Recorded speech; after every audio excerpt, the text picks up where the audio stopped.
Muchas gracias por la asistencia. Gracias a Stephanie por colaborar con nosotros con Fotoconexiones y hacer esa fototertulia.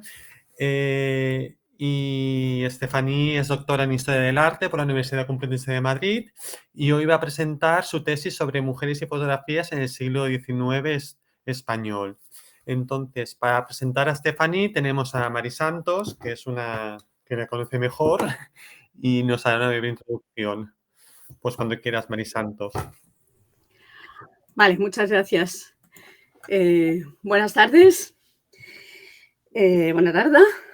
Aquí me tenéis de nuevo presentando, o más bien representando, a nuestra fotoconectada francesa, Stéphanie Onfray, que va a hacer hoy la segunda tertulia. La primera la hizo hace 2 años, justamente por estas fechas, el 10 de marzo, y nos habló sobre la colección castellano Historia de una obra maestra.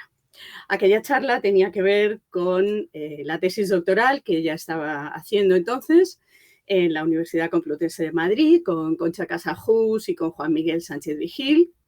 Esa tesis, fotografía, mujeres y fotografía en el Madrid del siglo XIX, 1850-70, se defendió en noviembre del 2022 y le valió a Stephanie el título de doctora por esta universidad. Y creo que esa es la principal diferencia, aunque no la única, entre aquella Stephanie de 2021 y la de hoy. Stephanie estudió Historia del Arte y la Arqueología en Montpellier y en Rennes hasta el 2012. Después hizo un Erasmus, vino a España y le debió gustar tanto el, ¿cómo se llamaba? El Auberge español, el hotel español, que se quedó aquí, convirtiéndose en una española francesa, si Cervantes nos permite la broma. Y con la diferencia muy importante de que en este caso es por voluntad propia. Stephanie ha pasado por varios museos en Madrid, por el Prado, por el de Artes Decorativas, por el Museo del Traje y sobre todo ha pasado por la Biblioteca Nacional, donde hizo medio año de prácticas como auxiliar de conservación de fondos fotográficos antiguos. Ahí fue donde le picó el insecto de Manuel Castellano, al que dedicó su trabajo de fin de máster y una parte de su tesis doctoral que esperamos que muy pronto se pueda convertir en un libro. A partir de ahí, Stephanie Onfray ha hecho numerosos artículos, capítulos de libros, ha dado conferencias, ha participado en congresos. Seguro que la habéis escuchado, la habéis visto alguna vez en el Fotodoc de Madrid, en las jornadas de Zaragoza, en Estrellas Fugaces, el congreso que organizó el Museo del Prado con motivo de la exposición Invitadas en el 2021, o lo habéis leído en revistas como Locus Amoenus y otras revistas de historia del arte. No voy a entrar en sus trabajos porque los podéis ver, la mayor parte de ellos, en las redes. Además, Stephanie es muy activa en las redes sociales, en las que hace muchas cosas, y la verdad es que sus redes son una fuente de información fundamental ahora mismo para saber muchas de las cosas que se están haciendo en historia de la fotografía y especialmente en relación con las mujeres y con el siglo XIX, pero no solo, ¿no? Muchas más cosas. Se atreve hasta a hacer rifas y todo en las redes. Ha trabajado también, ha colaborado en la enciclopedia numérica de historia del arte en la Sorbona, y ha trabajado como documentalista en editoriales, en libros dedicados a las mujeres. Su principal objetivo en los principales trabajos que ha hecho es analizar el papel que las mujeres o los papeles que las mujeres han desempeñado delante de la cámara en el siglo XIX, en los años centrales del siglo XIX, y su capacidad para intervenir en las formas de representación, es decir, su actividad no como agentes pasivas, o sea, no como sujetos pasivas más bien, sino como agentes activas en esa negociación entre la persona que posa y la persona que toma la fotografía para llegar a una manera de representar, en este caso, a las mujeres. Por eso está aquí esta tarde, por los caminos que está abriendo en estos estudios de género y de historia de la fotografía, unos caminos en los que se encuentra con algunas otras fotoconectadas también que tratan temas más cercanos al siglo XX, como Nuria Rius o como Lourdes Delgado. Y unos caminos que no son en absoluto unívocos ni que se llevan toda la atención. De hecho, esta misma semana nos sorprenderá en el Congreso de Alcalá de Henares tomando un camino que tiene que ver con los anteriores, pero que de alguna manera es diferente y abre nuevas vías. Así que preparad papel y lápiz porque seguramente tendremos muchas cosas que aprender en esta tertulia. Y a ti, Estefaní, merci una vez más. Muchas gracias. Muchas gracias, Mari Santos, por estas palabras de presentación. Veo que aún después de la primera presentación de hace 2 años has innovado, o sea que enhorabuena. Y gracias porque ya sabemos todos que eres una madrina y vamos, que agradezco mucho tus palabras y tu apoyo permanente. En primer lugar, pues quiero agradecer a la Asociación Fotoconexió por darme esta posibilidad una vez más de compartir mi trabajo con los fotoconectados y más aún en este tan especial mes de marzo. Asimismo, gracias a todos y todas las que nos acompañan en directo o en diferido, puesto que va a estar grabada la sesión.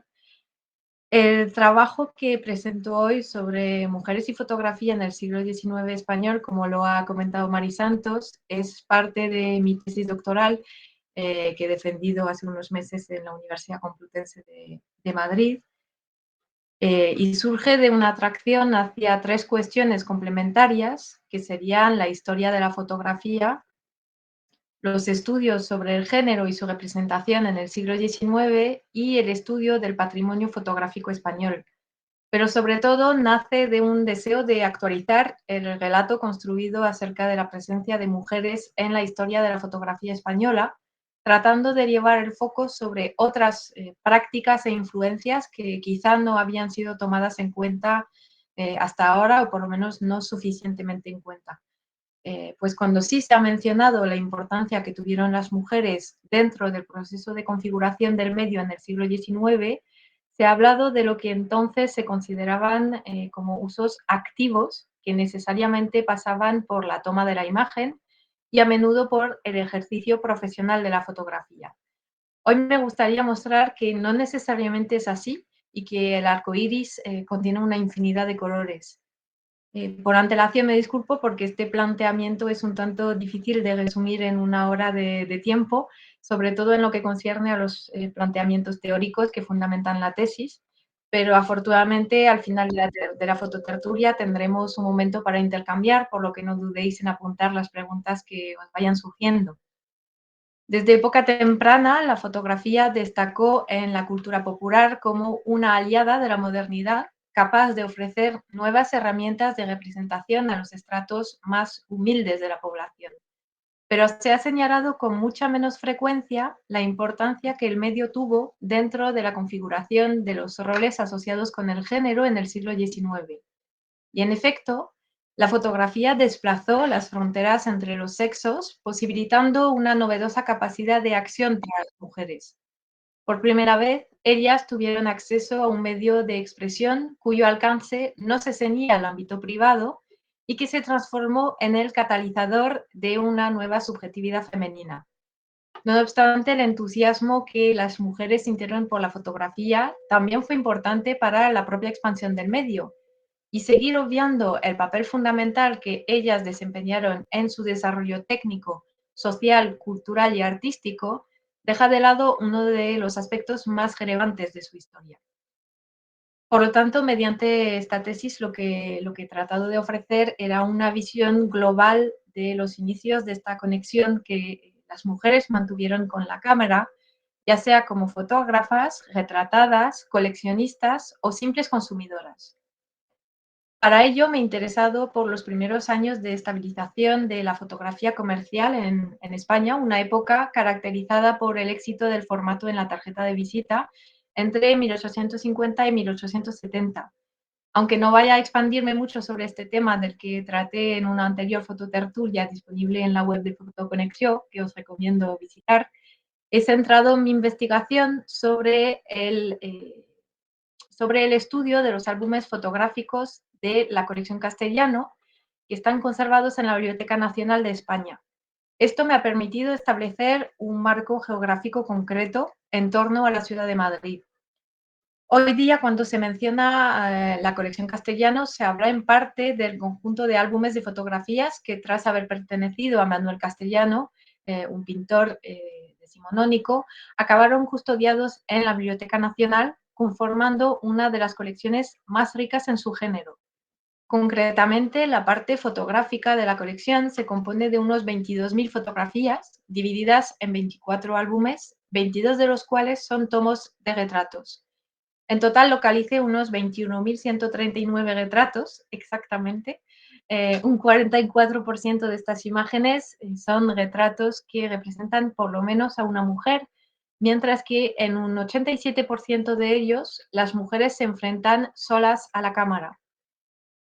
El objetivo principal de la investigación era demostrar la trascendencia que tuvieron todas las mujeres sobre el desarrollo de la fotografía en el siglo XIX madrileño y, a su vez, entender cómo el asentamiento social de la imagen fotográfica ha sido clave para el proceso de modernización de la identidad femenina.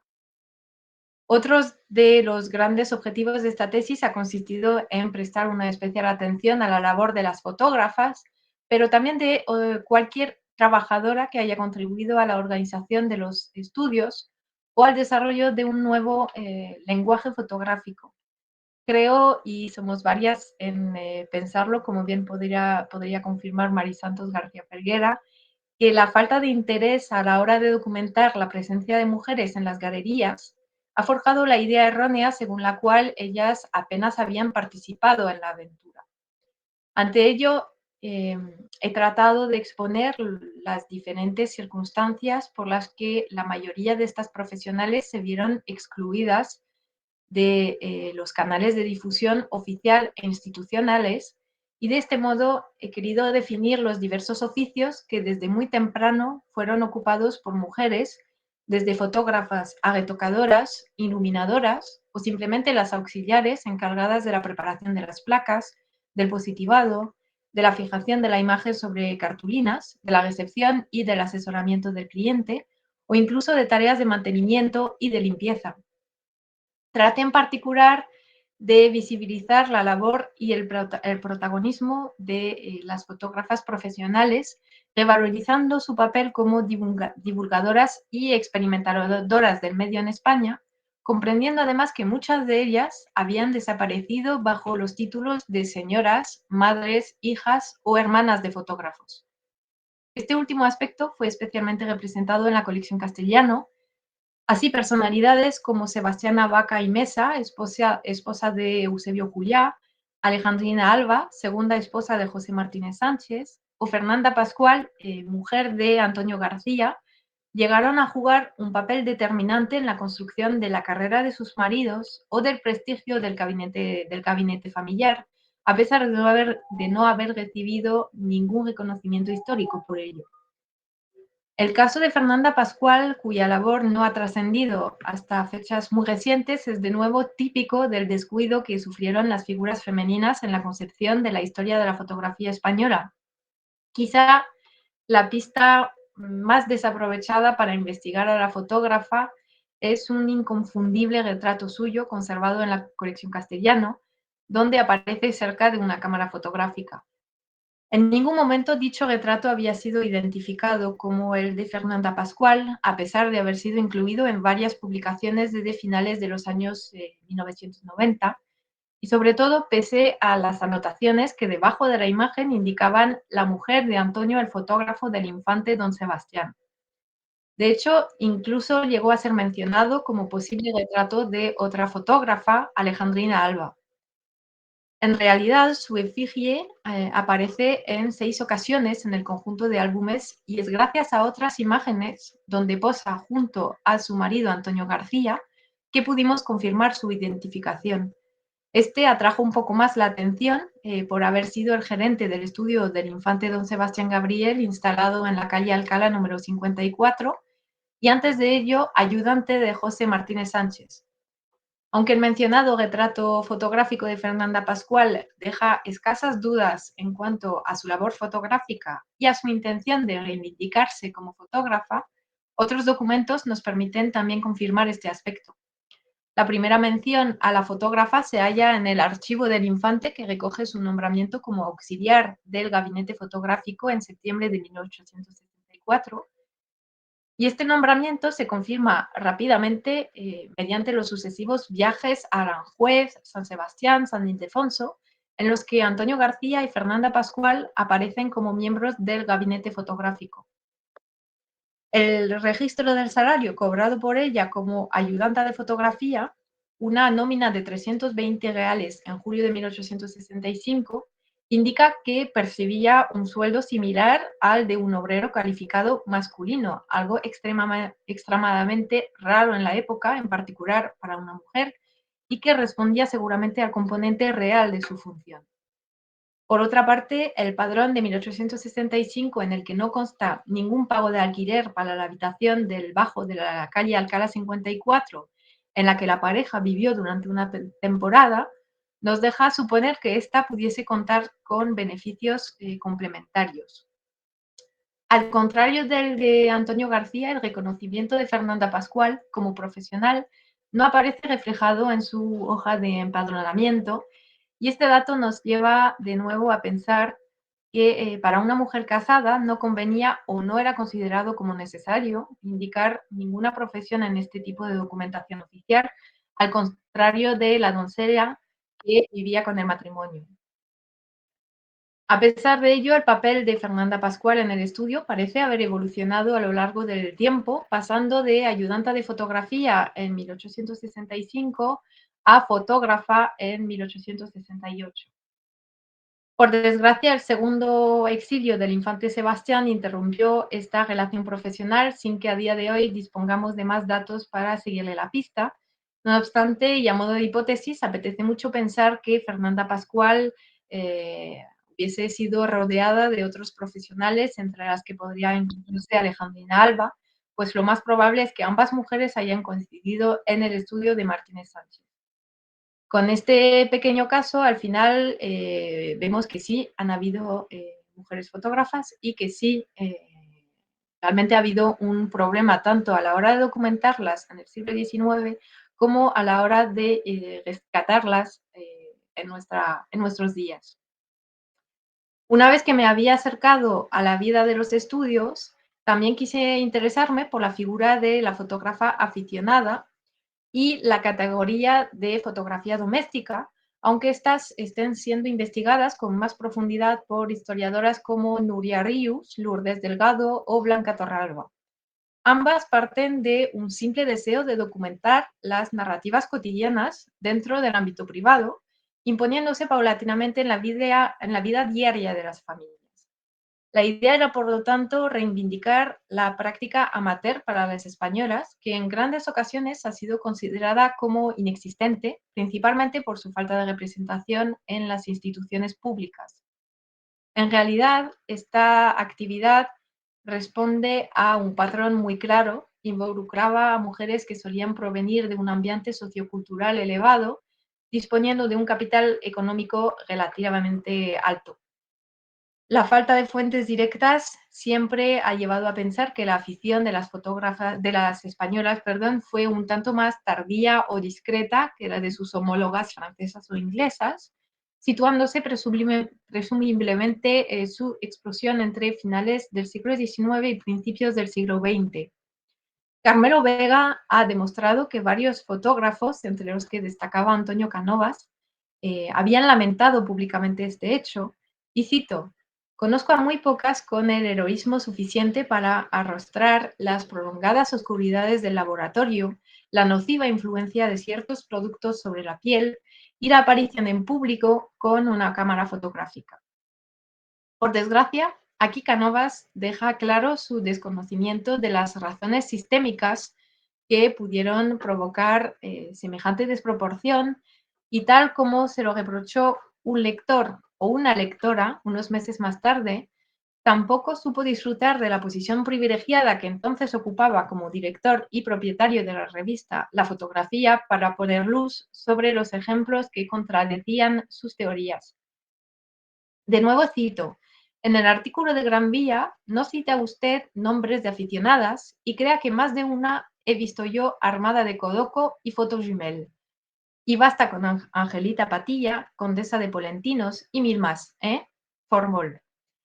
Aunque se sitúen fuera de nuestro marco cronológico, las palabras de Formol son cruciales para comprender los mecanismos que permitieron obviar el ascendente que tuvieron las mujeres sobre la implantación de la fotografía aficionada, y más específicamente sobre el desarrollo de una nueva estética basada sobre la experiencia doméstica. El género doméstico es el fruto de un sistema de comunicación creado por y para las mujeres, tanto para cumplir con su rol de representante de la familia, como para plasmar sus experiencias cotidianas. Además, quizá para diferenciarla del género amateur, que demostraba una cierta sensibilidad cultural, se puede decir que conlleva indudablemente un mayor interés por los aspectos expresivos y simbólicos del artefacto que por sus características científicas y técnicas. Mientras que la aficionada se veía atraída por el proceso fotográfico en su conjunto, la fotógrafa doméstica se centraba más bien en el producto final, en la imagen como creadora de sentido y por lo tanto de emociones. La necesidad de controlar el proceso técnico en su totalidad era quizá algo menos importante, lo cual pudo facilitar la comercialización de aparatos que unos años más tarde culminarían con las primeras cámaras de Kodak. Asimismo, en muchas ocasiones, dicha condición de fotógrafa doméstica representa un conducto para autoras que, gracias a la inocencia de este estatus, pudieron conquistar cada vez más escalones hacia el reconocimiento público y profesional. Pero no solamente me interesaron las prácticas llevadas a cabo por las fotógrafas, ya sean profesionales o no. También me parecía imprescindible reflexionar acerca del lugar que paulatinamente fue ocupando la imagen fotográfica en la vida cotidiana de todas las mujeres. En un momento caracterizado por un creciente interés hacia la cultura visual, también busqué comprobar cómo la fotografía se transformó en uno de los medios expresivos del que ellas pudieron disfrutar de forma masiva, pública y cada vez más independiente de su origen sociocultural. También he tratado de reubicar esta historia de la fotografía junto a una apreciación más amplia de la cultura visual urbana en el siglo XIX español, para entender la relación que se estableció con la población femenina, en particular desde la historia del consumo, la historia de la cultura material, el psicoanálisis y sobre todo desde la sociología de la fotografía. Por eso me orienté hacia cuestiones un tanto más cercanas, donde prevalece la historia de la vida cotidiana y sobre todo el interés por la ausencia y el silencio, que también aportan datos consecuentes sobre la consideración de la producción fotográfica femenina. Es así como quise unirme a la construcción de otras historias de la fotografía en las que se verían representados movimientos historiográficos más sensibles a la historia de las mentalidades o a la importancia que tuvieron las emociones dentro de nuestro recorrido histórico. Asimismo, la historia material fue muy importante para seguir el camino que considera a la fotografía por sus aportes antropológicos y como objeto significante. A tal efecto, no he querido limitar mi estudio al análisis de la burguesía, afamada por el fervor con el que acogió al artilugio fotográfico, sino que también me interesé por los diferentes grupos sociales que componían la sociedad decimonónica. Del mismo modo, la elección de la colección Castellano responde a un deseo de reivindicar la importancia del patrimonio español dentro de la historia de la fotografía europea, tratando de revalorizar a numerosos protagonistas que por una razón u otra fueron silenciados frente al monopolio de naciones como Francia o Inglaterra. Y en efecto, las españolas emplearon una serie de recursos representativos muy ambiciosos para aprovechar al máximo los componentes sociales, expresivos y emocionales de la imagen fotográfica. Por supuesto, para hablar de mujeres en el siglo XIX, es necesario exponer las principales problemáticas que entonces condicionaron la vida de las mujeres, analizando el contexto histórico, social y artístico español desde el prisma del género. En este marco me centré sobre el ambiente de renovación que afectó a los roles de género tras la caída del antiguo régimen y en particular sobre ciertos conceptos primordiales para entender el papel que empezaron a jugar las mujeres dentro de la construcción de una renovada nación española. Progresivamente, su posición de inferioridad fue sustituida por una postura de complementariedad que, aunque no eliminaba su carácter subalterno, sí le otorgaba un mayor estatus, yendo a veces hasta la adulación, como podéis ver en pantalla. En realidad, el nuevo interés portado a las mujeres respondía a la gran inestabilidad política y social que sacudía a España, esta angustia colectiva provocada por la desaparición del antiguo régimen, creó la necesidad de reinventar la organización interna del país y para ello se puso en marcha un verdadero órgano de propaganda nacional influenciado por valores moralistas aburguesados, y es decir, el control social facilitado por la divulgación de un modelo familiar muy inspirado en la pureza victoriana o por la actualización de doctrinas que ya se difundían en el siglo XVI, se hizo cada vez más patente en la sociedad española, transformándose las estructuras de poder desde el ámbito privado. En segundo lugar, quise ofrecer una visión sociológica y política de la historia de la fotografía española, siguiendo los planteamientos llevados a cabo en Francia a partir de los años 1980. Me interesé entonces por la coyuntura de control social favorecida por unas clases dominantes deseosas de mantener su poder político, económico y cultural sobre el resto de la población. Y en efecto, gracias a la difusión mediante el retrato fotográfico de una serie de normas de comportamiento pensadas desde el poder, las clases dominantes aseguraron la propagación de una serie de valores conformes a sus propios criterios y ambiciones.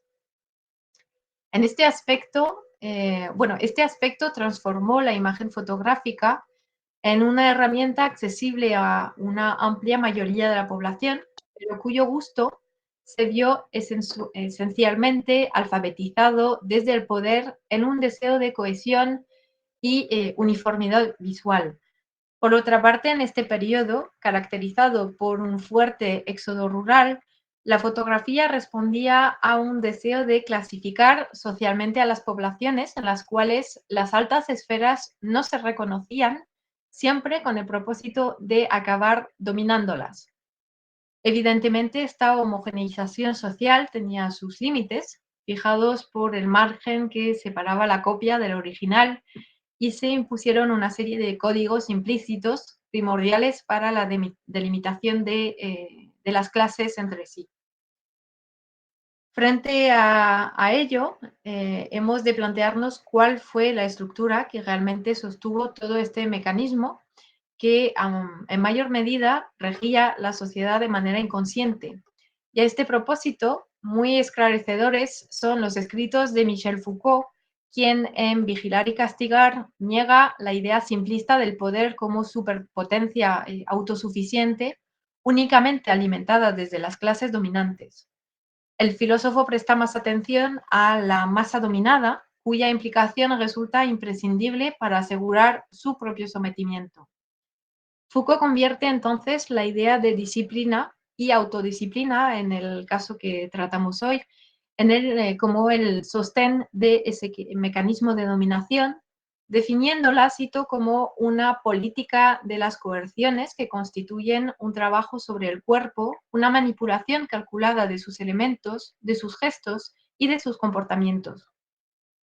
Partiendo de ello, entendemos y veremos a continuación cómo el cuerpo fotografiado pudo ser el vínculo a mayor escala de todo ese aparato disciplinario.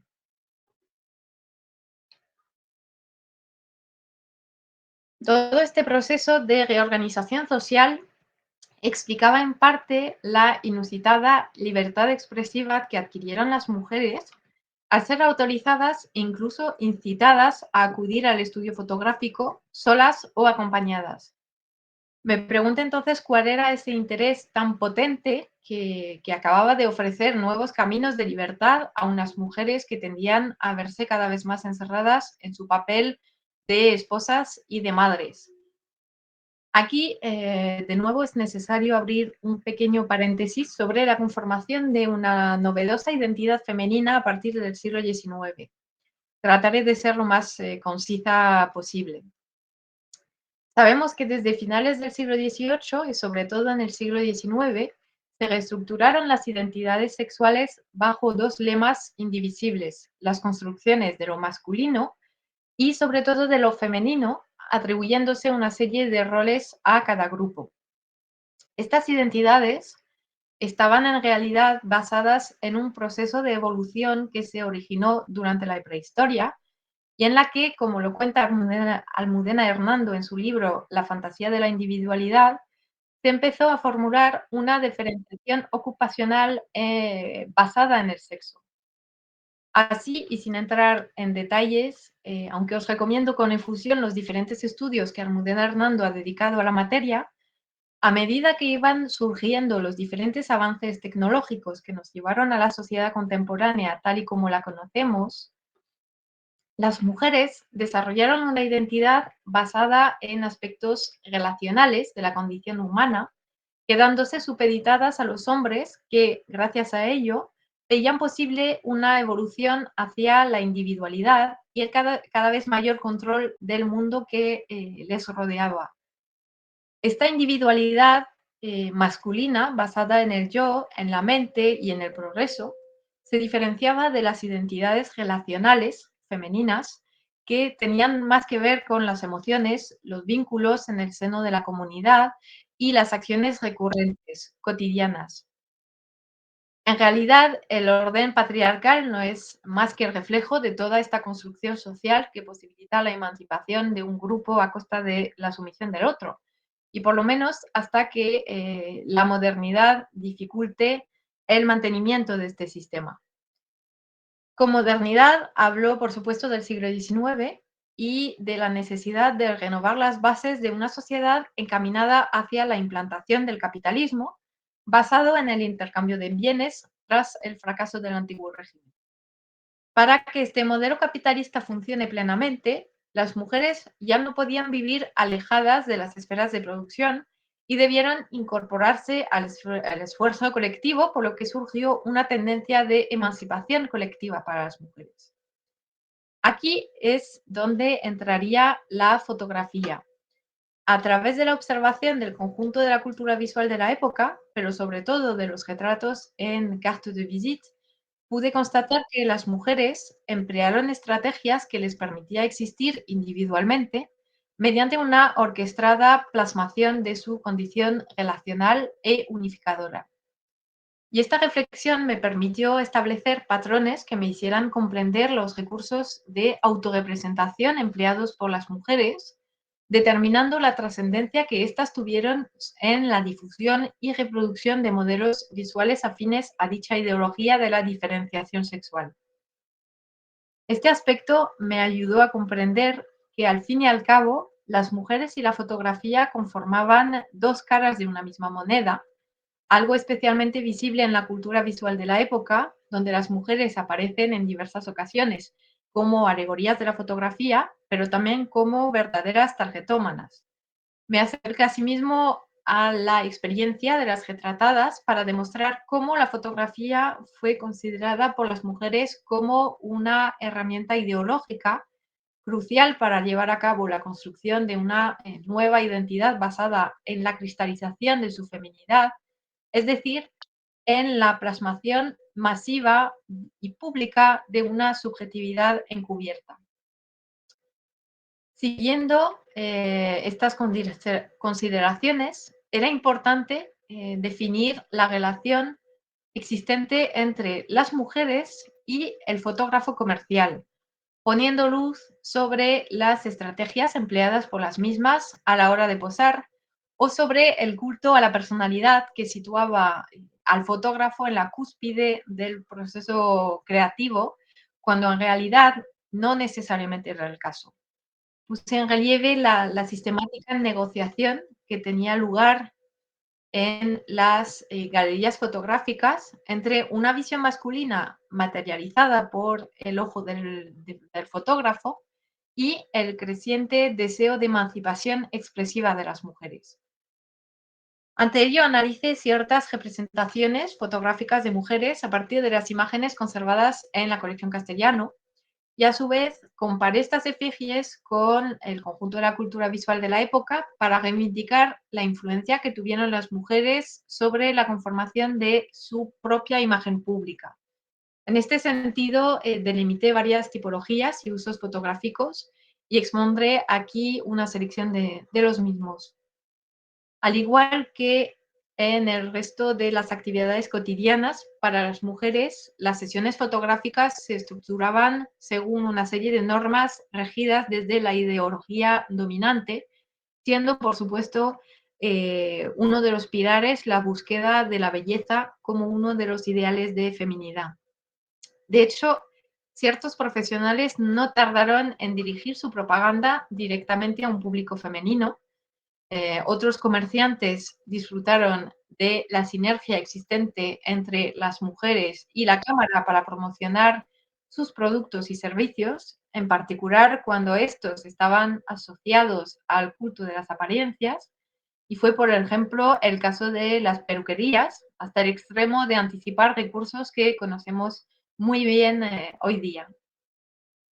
También ha sido primordial acercarse a la relación que la moda mantuvo con la imagen fotográfica, y constaté que a través de la imagen fotográfica, la indumentaria se posicionó como una suerte de lenguaje no verbal, actuando como una verdadera herramienta de comunicación. Ha resultado fundamental la consulta de la prensa especializada de la época, en la que esta relación se plasma visualmente, para ver que este interés era completamente recíproco, pues los figurines que contenían estas revistas de prensa femenina integraban numerosas referencias visuales a la cultura fotográfica. Pero la belleza no era el único mandamiento de lo femenino.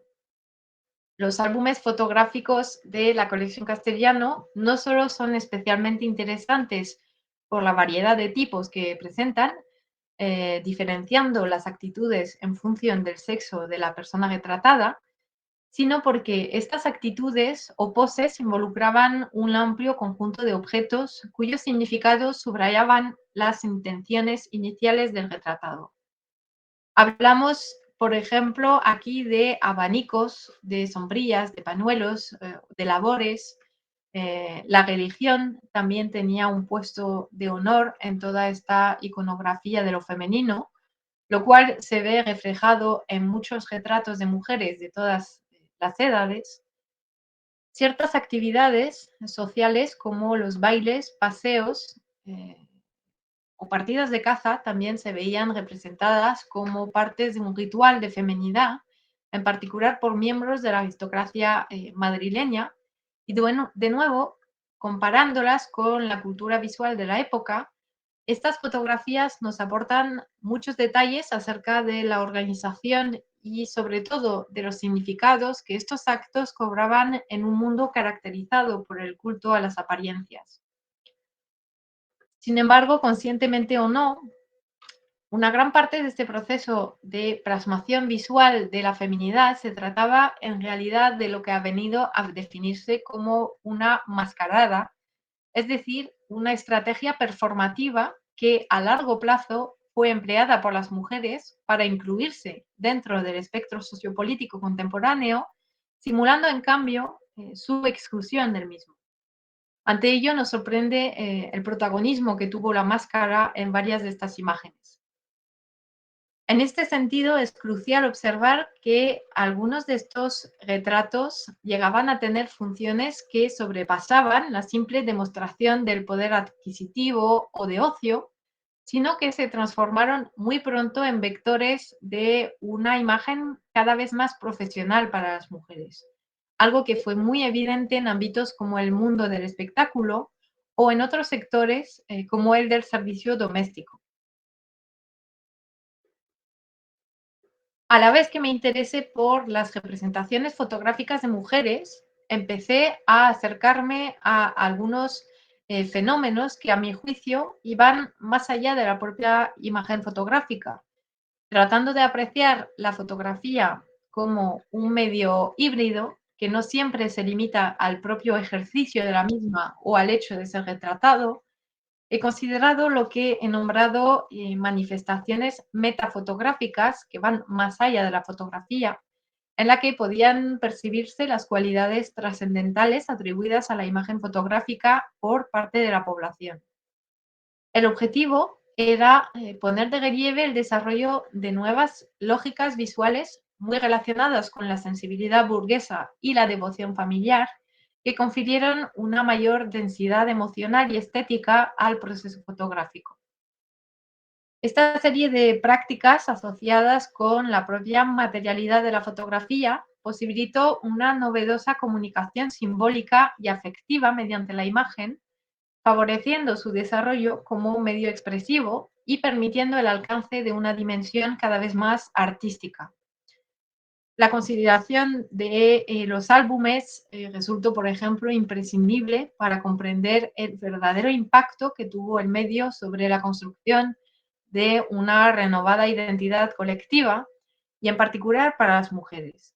Y en este sentido, gracias al estudio de objetos concebidos a partir de retratos, pude señalar la enorme trascendencia emocional que algunas imágenes llegaron a alcanzar. Y así creo que las mujeres ofrecieron profundidad al medio fotográfico, convirtiéndolo en un signo capaz de expresar la vida, el amor, la pérdida, la vanidad o el deseo más allá de las palabras. Y de hecho, el ejercicio de la memoria se transformó en una característica femenina y las mujeres se vieron encargadas de la gestión de asuntos relativos al recuerdo o al duelo, lo que explica la multiplicación del uso post-mortem del medio por parte de las familias. Aunque los problemas con los que me he encontrado a lo largo de estos años de investigación han sido múltiples y variados, me gustaría centrarme en una cuestión que, a mi sentido, es la que más protagonismo ha tenido en mi recorrido teórico. Analizando en profundidad el proceso que se desenvolvía ante la cámara, traté de averiguar si, gracias al medio fotográfico, las mujeres habían adquirido una nueva libertad expresiva o si, en cambio, no terminaron por reforzar el dominio que la sociedad patriarcal y capitalista tenía sobre ellas. Así, fue preciso preguntarse hasta qué punto el acceso a la fotografía supuso la obtención a largo plazo de una auténtica libertad expresiva para las mujeres retratadas y no la plasmación involuntaria de doctrinas visuales impulsadas por la sociedad de su siglo. Me he preguntado en particular si realmente han existido modelos de representación alternativos al ideal de feminidad de la época y, por lo tanto, si podíamos considerar estos inicios de autonomía como una libertad expresiva incondicional. Una vez más, la respuesta a esta pregunta es plural. Para entender toda esta cuestión, he creído primordial interesarme por esta necesidad plasmada de manera especial en los retratos de mujeres de considerar su propio cuerpo como dispositivo expresivo y por lo tanto como objeto. Ante ello he comprobado el peso que tuvo la imagen fotográfica y en particular el retrato sobre el asentamiento de nuevas estructuras de dominación masculina en un proceso de eternización de lo femenino. Como hemos podido observar, se trataba de difundir un conjunto de normas de representación correspondientes al ideal soñado por las clases dominantes para su posterior expansión al resto de la población. Pero también existieron imágenes disidentes, alejadas del ideal de feminidad. Sin embargo, a mi juicio, son pocas las ocasiones donde partían realmente de un deseo de emancipación, sino que se adaptan más bien al disfrute de una mirada masculina o a la simple necesidad económica. Estas formas de representación incluso podían asociarse con intereses laborales transgresores como la prostitución. La difusión de series de imágenes erótico-pornográficas, a veces unidas en álbumes como este que pertenece a la riquísima colección de Jordi Barón y que he tenido el gusto de conocer gracias a Albert Domenech, también nos llevó a comprobar la creciente sexualización de la imagen femenina potenciada por la reproductibilidad que ofrecía el medio. Por lo tanto, este nuevo poder expresivo podía llegar a entenderse como una suerte de jaula dorada, es decir, que aunque la capitalización del cuerpo femenino mediante la imagen fotográfica pudo ser un apoyo económico para la emancipación de las mujeres, también fomentaba una visión cada vez más sexualizada de su cuerpo, transformándolas en objetos listos para ser intercambiados o consumidos. Un aspecto que, por desgracia, sigue siendo destacable a día de hoy, sobre todo en redes sociales. A pesar de ello, creo que al responder dócilmente al modelo impuesto por la sociedad patriarcal, las españolas disfrutaron de cada vez más responsabilidades, que a la larga se transformaron en un control y poder de acción inusual para su sexo. Se incluyeron de esta forma en un sistema en el que por fin podían existir laboral y socialmente. Así, gracias a la fotografía, ha quedado demostrado que pudieron obtener una ventana donde poder expresarse, algo indispensable para completar el proceso de individualización que entonces se estaba llevando a cabo. En mi opinión, dicha fisura sí dejó ver la luz a miles de mujeres que no solo jugaron con las reglas impuestas, adaptándolas a sus propias necesidades, sino que crearon nuevos lenguajes fotográficos, apreciando por primera vez las ventajas de la modernidad aplicadas a la vida cotidiana de su sexo. Por otra parte, frente a una cada vez mayor objetivación del cuerpo femenino, que transformaba a las mujeres en seres constantemente observados, destaca la enorme ventaja que las fotógrafas tuvieron sobre el control de su propia imagen e identidad. Gracias a la práctica performativa del autorretrato, estas pudieron disfrutar cada vez más de las posibilidades expresivas de la fotografía, acabando por escapar de dicha jaula dorada en la que la sociedad de consumo deseaba encerrarlas.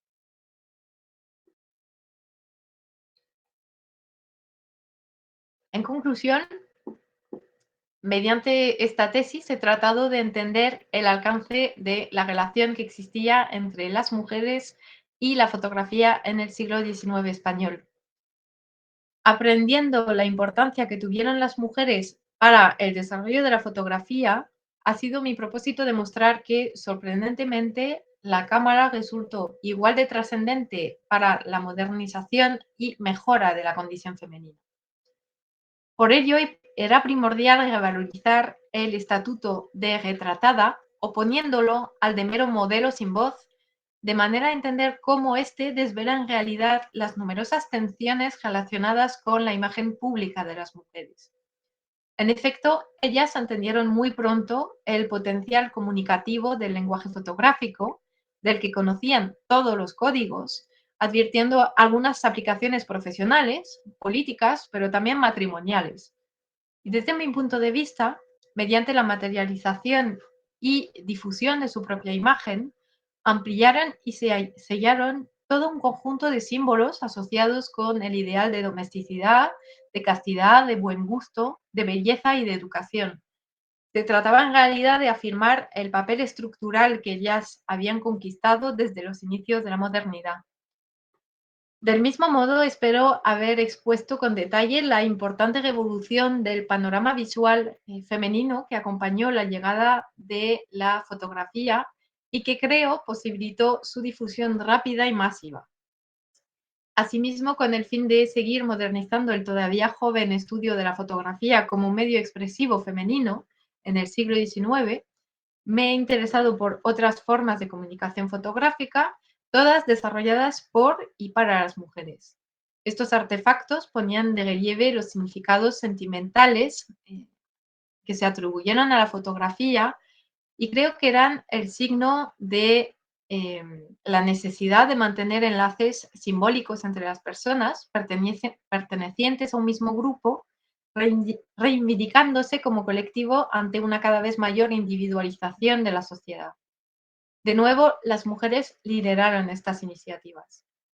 Por otra parte, la actividad de las fotógrafas, ya sean españolas o extranjeras, fue determinante para la implantación de la fotografía en el territorio español, desde los primeros pasos del daguerrotipo y hasta ya afianzada la estabilización de la profesión. En definitiva, mediante este trabajo, he querido revertir la permanente ausencia de voluntad colectiva que impidió el registro de la actividad de las mujeres y que acabó forjando la idea errónea de una omnipresencia masculina en la práctica fotográfica del siglo XIX español.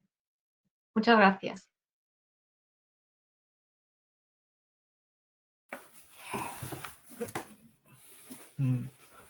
Muchas gracias, Stephanie, por esta visión tan de puntos de vista de la mujer ante la fotografía.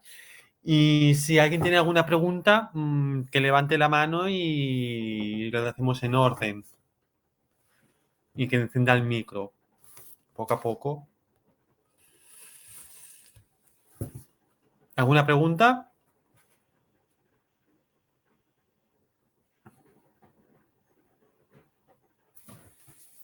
Podéis abrir el micro, ¿eh? Ahora. No tengáis miedo. No, es que ha sido todo muy complejo, o sea, muy completo. Ya no sé hacerlo sencillo. No ha sido completo y complejo, o sea, ha sido muy bien, o sea.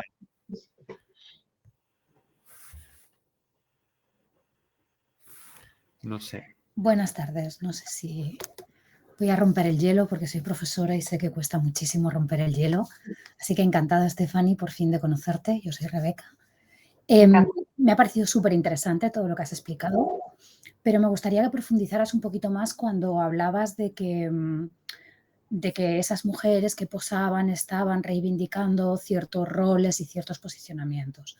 Entonces, me gustaría que explicaras si has llegado a descubrir a través de testimonios o de lo que fuera que había un posicionamiento de ellas como modelos que las dejaban elegir el tipo de retrato o el tipo de representación que se hacían, porque claro, hasta qué punto no era la mirada masculina también sobre ellos. Entonces, ¿cómo trabajas este tema?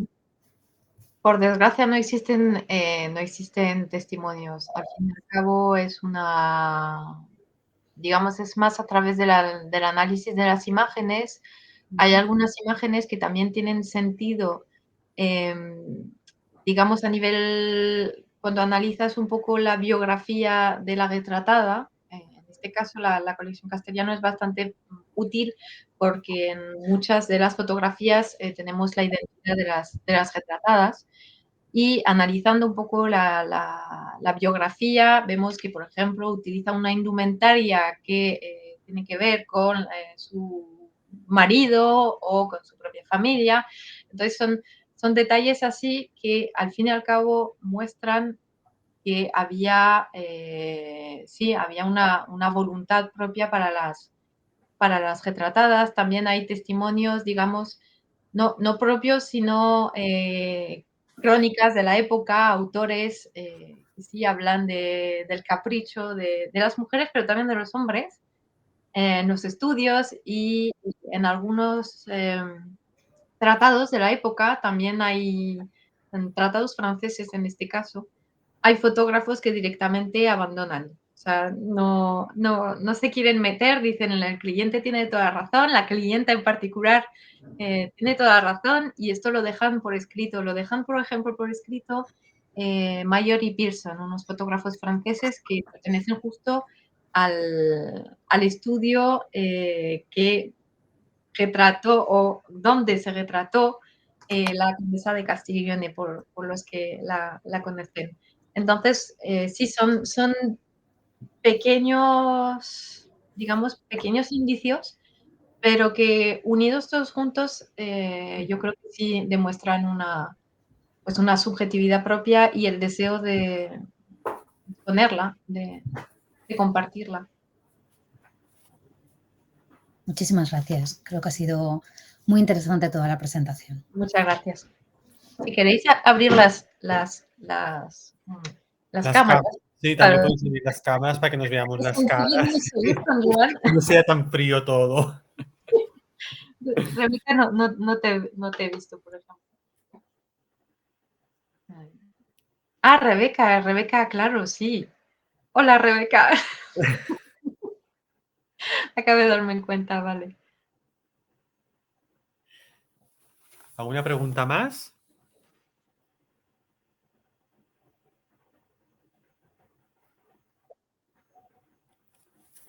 Jeff, si quieres.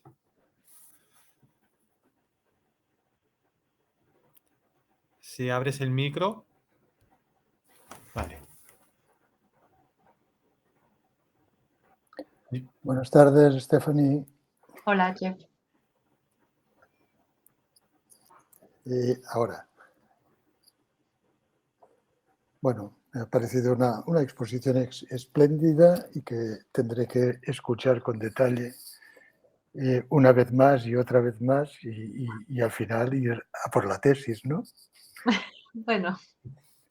Porque, claro, una pregunta que me parece que no has mencionado entre, digamos, entre todos, aparte de los oficios de la mujer en torno a la fotografía, a mí me interesaría si has encontrado datos sobre el papel de la mujer para el control del negocio fotográfico. Es decir, hasta qué punto la mujer no tenía un protagonismo en determinados estudios fotográficos del 19, protagonismo en la imagen fotográfica, pero sí que lo tenía tras las bambolinas, llevando el negocio y llevando la parte económica del negocio. Sí, completamente. A nivel de documentación, sabes muy bien que, bueno, tú no lo sabes, que tú lo encuentras todo, pero siempre es un poco difícil justificarlo documentalmente, pero sí se sabe, por ejemplo, en Francia, en este caso, Ernestina Nadar tenía mucho control sobre el negocio. Se sabe gracias a la correspondencia de Nadar, y bueno, se ha estudiado en particular pues, a raíz de la exposición que hubo, creo, hace un par de años en la Biblioteca Nacional de Francia. Yo en España también he intentado pensar en este punto, y es cierto que si hay una figura que para mí ha tenido más, digamos, poder comercial y de gestión dentro del estudio, sería el de Sebastián Abaca, la esposa de Eusebio Julia en Madrid, que creo ha tenido, de hecho, cuando ella falleció, en la prensa sí que se habló mucho digamos, de su carácter dinámico y no recuerdo exactamente lo que comentaba en el artículo. Pero yo creo que ella, por ejemplo, sí tuvo gran protagonismo en este. Aparecen algunas fotos del estudio, sobre todo en los primeros momentos, y luego desaparece de las fotografías donde aparece el equipo del estudio, y yo creo que a partir de ese momento es cuando ella también toma un estatus diferente, entonces ya no aparece con el equipo, digamos, los auxiliares. Entonces yo creo que sí, lo que comentas es cierto, Jeff. Ojalá hubiese más documentación. Bueno, supongo que el día que nos dediquemos a fondo a los archivos notariales podemos encontrar más datos, ¿no? Sí. En Barcelona tenemos algunos casos que han aparecido con documentación. Solo comentaré uno, que es el del estudio de Cantó, un estudio que tuvo su prestigio en Barcelona durante la década de los 60 y 70, pero que detrás del fotógrafo estaba, bueno, está claro que estaba Luisa Mas, su esposa. El fotógrafo muere relativamente joven y del estudio se hacen cargo sucesivamente sus hijos, Augusto Cantó, que también murió, y Joan Cantó. Pero mientras tanto, yo creo que quien lleva las riendas del negocio es sobre todo Luisa, y no solo llevando, digamos, la contabilidad, sino que incluso me atrevería a decir que la financiación del negocio es básicamente por parte de la familia de Luisa Mas y no de la familia Cantó, ¿no? Aunque evidentemente eso tiene que apoyarse en documentación y en datos concretos. Pero un caso parecido es el de los hermanos, el de los Areñas, que supongo que Margarita Miret, y aquí en la sala hay seguramente quien tiene muchos más datos, como Mari Santos o Nuria Rius o alguno otro, pero que me imagino que también Margarita Miret jugó su papel importantísimo tras las cortinas del estudio, llevando realmente las riendas del estudio. Y supongo que otros casos habrá. Sí, al final yo creo que hay que considerar el estudio como un negocio familiar, al fin y al cabo, que pertenecía tanto al esposo como a la pareja, al fin y al cabo. Es cierto que también encontré a través de los padrones en Madrid, pues algunas mujeres que sí parecían pertenecer o trabajar en el negocio familiar. Por ejemplo, pues un padrón, no recuerdo ahora mismo, bueno, tengo una memoria pésima, pero digamos que indicaba que había un sobrino que trabajaba en el negocio con sus tíos, y sus tíos eran el marido y la mujer, al fin y al cabo, que es un indicio muy, al fin y al cabo, que se puede interpretar de una manera u de otra, pero cuando consideras pues, un estudio como un negocio familiar, tampoco sorprende tanto que los dos estén gestionándolo. Y es cierto, a nivel de financiación, también Sebastián Abaca pues financió el negocio de Eusebio Julia, y creo que Ernestina Nadar también, que era la que financiaba su familia. Sí, es efectivamente una parte muy, muy importante y muy interesante. ¿Ha pedido la palabra Mari Santos? Bueno, yo estaba pensando... la cámara, también, perdón. Más que nada para que no sea tan frío todo. La tengo abierta. Ay, pues no te veo yo. Ah. Yo estaba pensando en Sabina Muchar, por supuesto, pero también estaba pensando en Rosario Brito, ya en los años del cambio de siglo, del 19 al 20, en La Palma, en el estudio de Miguel Brito. Miguel Brito se pasaba prácticamente todo el tiempo viajando por las islas, montando negocios diversos, de cine, entre otros, y fue Rosario la que estuvo al pie del cañón siempre, llevando el estudio y ocupándose de todo, de las finanzas, de los pagos a Hacienda y de hacer fotos, de toda la gestión del estudio. O sea que yo creo que sí, que cada vez iremos encontrando más. Hay que ponerse, como todo.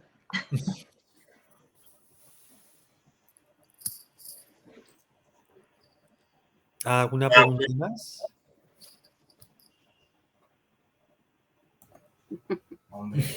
Estefaní, Sí, ¿qué ha sido lo más difícil de la tesis? sobrevivir. Ah, no lo sé. Son muchas cosas. No lo sé. Ahora que está acabado parece muy fácil.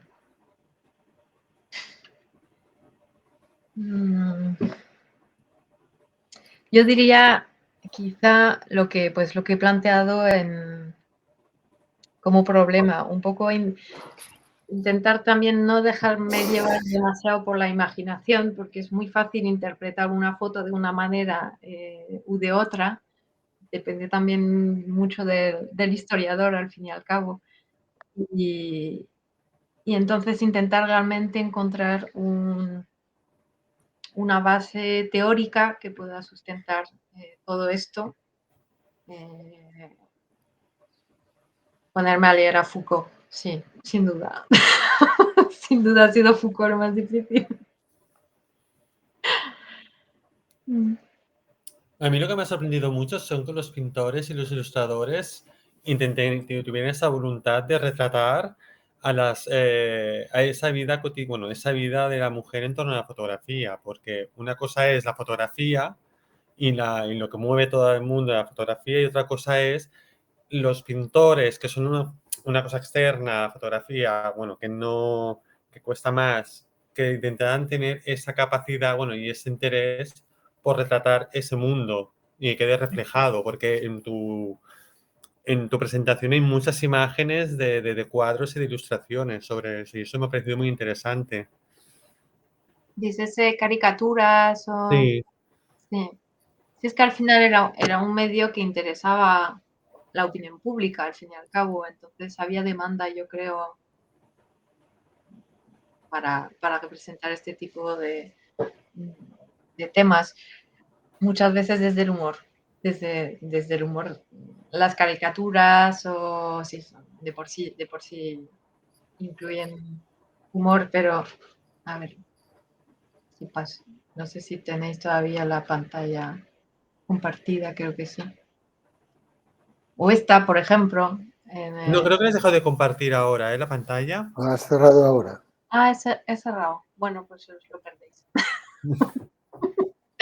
A ver, creo que ahí, ya está. Vuelvo a compartir. Lo tenéis, ¿verdad? Sí. Sí. Ahí. Yo estas ilustraciones, pues no, por desgracia no las he encontrado en España, estas representaciones pictóricas, pero hay varias. En Inglaterra hay varias. También en países nórdicos, pero es que son impresionantes. Impresionantes. ¿Y has podido hacer algún paralelismo con otros continentes? Es decir, porque has hablado mucho de Europa, Claro. pero a nivel americano, oriental, ¿funcionaba más o menos lo mismo o hubo una evolución diferente? Pero al fin y al cabo, a nivel americano sí, porque no es tan diferente lo que nos encontramos en Europa, pero no me podía poner con Asia, y eso que yo creo que hay tema, pero es que no podía, yo creo que tenía que, o sea, intentaba involucrar, o sea, digamos, relacionarlo un poco con el contexto histórico de la época, y entonces no podía estudiar el de otros continentes, o no tenía tiempo. Pero tengo toda la vida. Sí, yo sí.